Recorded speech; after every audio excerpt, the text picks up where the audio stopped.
Halo guys, welcome back again to my channel bersama saya Hansen di sini dan seperti biasanya setiap harinya saya akan membuatkan video seputar cryptocurrency. Apa kabar kalian hari ini semuanya? Semoga dalam keadaan yang baik-baik saja. Teman-teman, kita melihat pada akhirnya Bitcoin kembali mendapatkan rebound setelah tadi malam sempat menyentuh ke kurang lebih area 106.000 dolar. Dan kita bakalan bahas di video hari ini apakah ini berarti koreksi yang kita lihat di Bitcoin selama beberapa hari terakhir telah usai dan kita bersiap ke all time high yang baru, ataukah masih ada sesuatu yang perlu kita khawatirkan in terms of price action. Kita bakalan coba cari clue-nya di chart hari ini, jadi pastikan kalian stay tune terus sampai akhir video.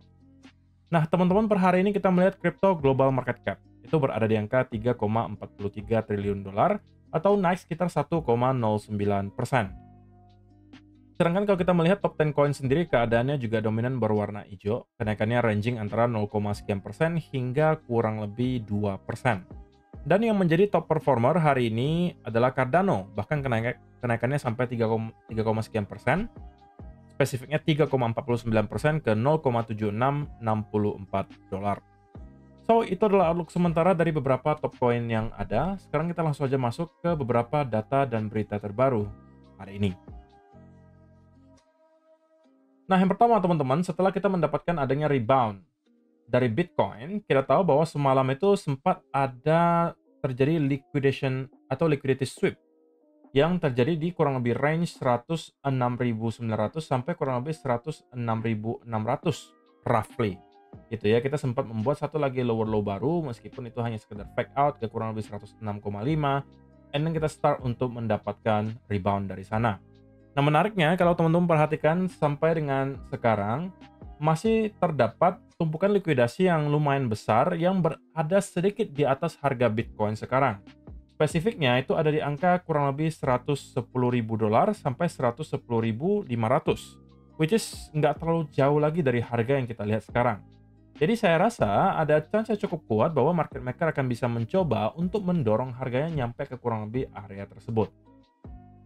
Sebelum pada akhirnya kita bakalan melihat bagaimana respon market ketika nyampe ke area tersebut. Apakah memang kita pure telah siap untuk breakout lagi ke all time high yang baru, ataukah kita masih akan mendapatkan semacam rejection setelah terjadinya liquidity sweep di kurang lebih area 110.000.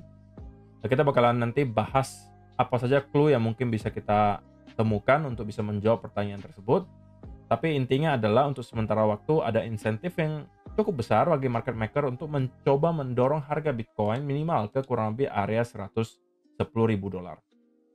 Dan kalau misalnya kita lihat di time frame yang lebih besar, misalnya di 1 minggu terakhir, di 2 minggu terakhir, di 1 bulan terakhir, kita bisa melihat dengan jelas sebenarnya kalau ditanya ya, di mana kira-kira ada area of liquidation yang lebih besar sekarang? Di atas atau di bawah harga Bitcoin? Ini kita bicara range yang dekat-dekat aja ya.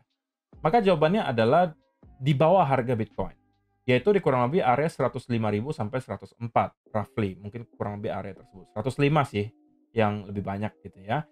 Itulah kenapa saya sampaikan di video kemarin bahwa saya secara pribadi itu bakal building position antara 106 sampai 104. Itu adalah range yang menurut saya cukup ideal untuk saya start untuk kembali building position. Nah, tetapi menariknya, sebelum kita berhasil untuk menyentuh ke area 105.000, kita cuma sampai 106-an roughly, kita sudah rebound. Nah, saya nggak tahu nih, dengan pasti tentunya, apakah area of liquidation ini bakalan kembali terjemput, ataukah kita hanya akan strike dari sini menuju ke all time high yang baru. Tapi kita bisa nanti temukan clue-nya dari segi chart. Tapi intinya kalau ditanya, time frame gede, sekarang liquidation-nya justru sedikit lebih banyak itu berada di bawah. Spesifiknya di angka 105-an, tapi kalau misalnya time frame kecil, itu di sekitaran 110 itu terdapat cukup banyak area of liquidation. Itu yang pertama. Nah, yang kedua, teman-teman, alasan kenapa kita secara tiba-tiba melihat Bitcoin kembali sepertinya mendapatkan momentum yang cukup bullish ya, yaitu adalah karena Donald Trump kembali berulah gitu ya. Saya juga sempat nge-tweet tadi di Twitter bahwa sepertinya market sekarang itu berada di tangannya Donald Trump. Semua yang disampaikan oleh Donald Trump itu berdampak kepada pergerakan market. Setelah kemarin, dia mengumumkan bahwa dia akan bakalan menerapkan tarif ke Eropa sebesar 50%, itu yang kemudian menyebabkan kita melihat stok market Amerika Serikat terkoreksi cukup dalam, lebih dari 1% seingat saya, Dan kemudian Bitcoin juga melakukan hal yang sama. Dan baru beberapa hari setelahnya kita mendapatkan Trump yang kembali mengumumkan bahwa oke, nggak jadi deh gitu ya. Saya delay aja 50% tarifnya menjadi ke tanggal 9 Juli. Nah, itu kemudian disambut baik oleh market, terutama Bitcoin karena baru Bitcoin yang buka ya marketnya, sisanya itu masih close. Karena kalau teman-teman perhatikan di economic calendar, hari ini itu masih hari libur di Amerika Serikat. Jadi mereka long weekend, hari ini adalah Memorial Day di United States.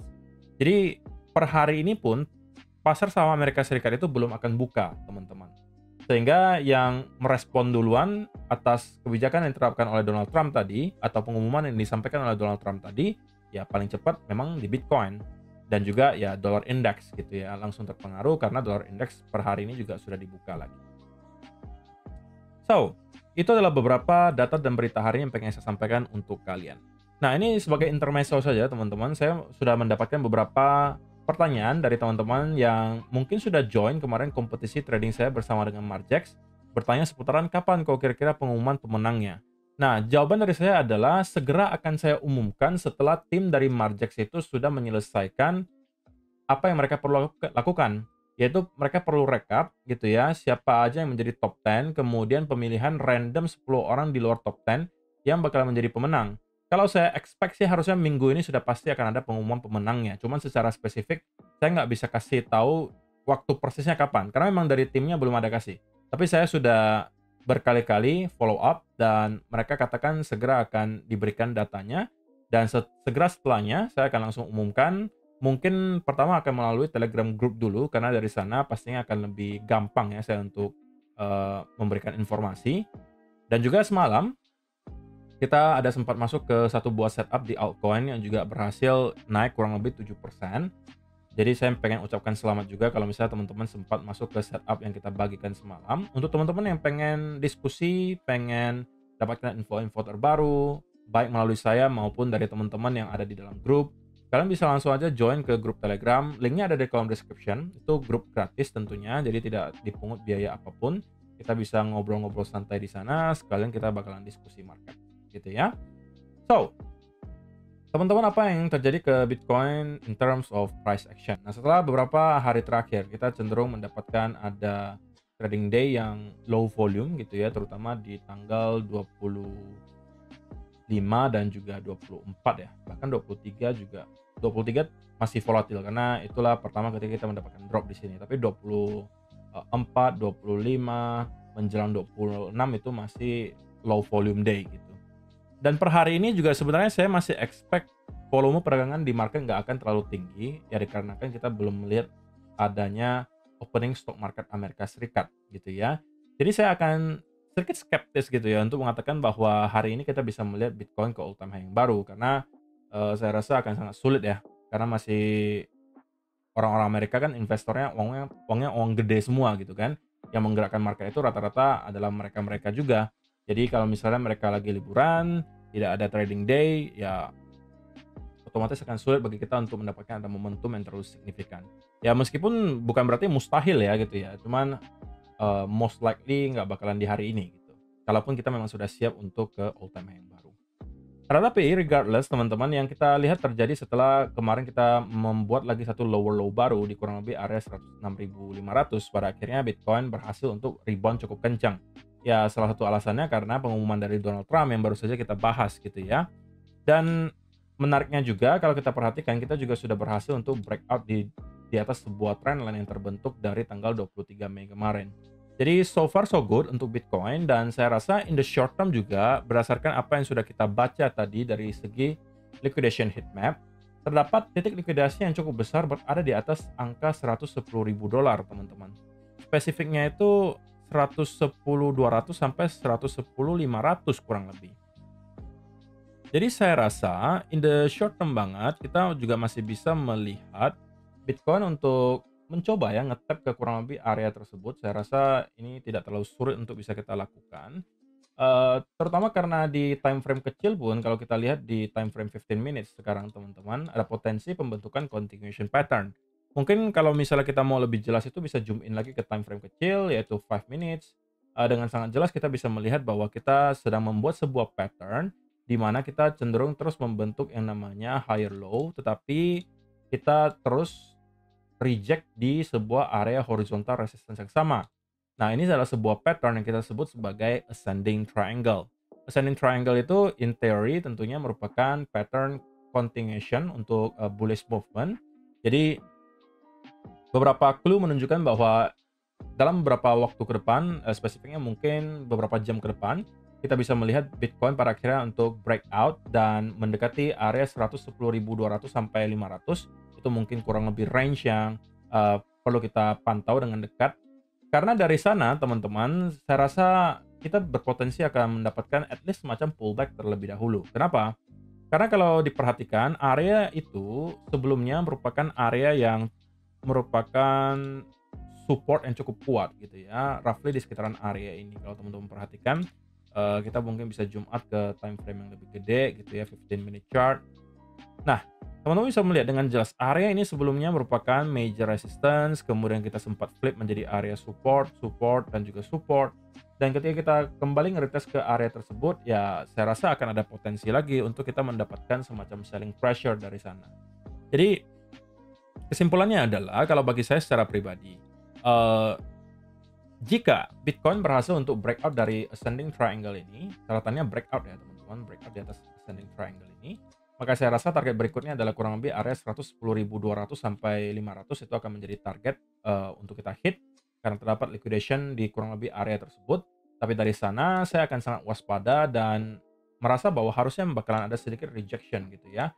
Apakah itu hanya sekedar untuk pullback, untuk kita kemudian regain momentum ya, ataukah ini bisa aja merupakan awal dari wave kedua di sini. Ini masih tidak bisa kita rule out ya teman-teman. Kenapa? Karena sampai dengan saat ini tentunya kita tahu area of liquidation yang cukup besar itu berada di kurang lebih 105 sampai 105.900 sampai 105.000 gitu ya. Jadi sebelum kita bisa benar-benar clear di atas area 110.500 atau 600, saya masih akan tetap skeptis gitu ya dan merasa bahwa minimal kita akan mendapatkan pullback dulu dari sana. Nah, kalau memang ternyata pullback yang nanti kita hasilkan di kurang lebih area ini cenderung terlihat korektif modelannya dan kemudian kita akan start untuk kembali spike, maka itu berarti clue dari Bitcoin bahwa oke, kita memang sepertinya telah siap untuk breakout ke area all time high yang baru. Tetapi kalau misalnya ternyata yang kita lihat adalah sell off yang signifikan banget, kemudian kita start untuk mendapatkan ada bearish continuation pattern, maka ini bisa menjadi potensi bagi Bitcoin untuk melakukan hal ini, gitu ya. Jadi ini yang mau saya sampaikan teman-teman bahwa in the short term banget bullish untuk Bitcoin, tetapi mungkin akan short live sampai kurang lebih area 110.200 sampai 110.500. Dari sana saya expect akan ada rejection dan itu juga berpotensi menjadi area di mana saya akan start untuk menjadi setup juga minimal semacam scalping short gitu ya. Itu mungkin juga akan saya umumkan di Telegram group kalau ternyata memang saya akan building position di sana. Tapi in the end of the day sekarang itu semuanya masih dalam bentuk trading plan. Karena bisa aja yang kita lihat justru bukannya breakout tapi breakdown. Nah, kalau breakdown langsung dari sini ya berarti trading plan kita bisa aja berubah total gitu ya. Karena berarti ekspektasi kita salah gitu bahwa ini bukan ascending triangle yang kita harapkan bisa di breakout, tetapi justru di breakdown. Jadi inilah invalidasi dari tentunya senario bullish kita. So, teman-teman, saya rasa itu sih yang perlu saya sampaikan di video hari ini. Semoga bisa bermanfaat untuk kalian semua. Sekali lagi kalau misalnya teman-teman pengen diskusi, pengen ngobrol-ngobrol santai bersama dengan komunitas yang sudah ada di grup yang baru beberapa minggu sih saya aktif lagi, karena itu merupakan grup yang baru, sudah ada kurang lebih dari 300 orang juga yang join. Terima kasih untuk teman-teman yang sudah join juga. Dan ya, kalau misalnya kalian tertarik, linknya sudah ada di kolom description juga. Terima kasih untuk teman-teman yang telah menonton sampai selesai. See you in the next video. Bye-bye.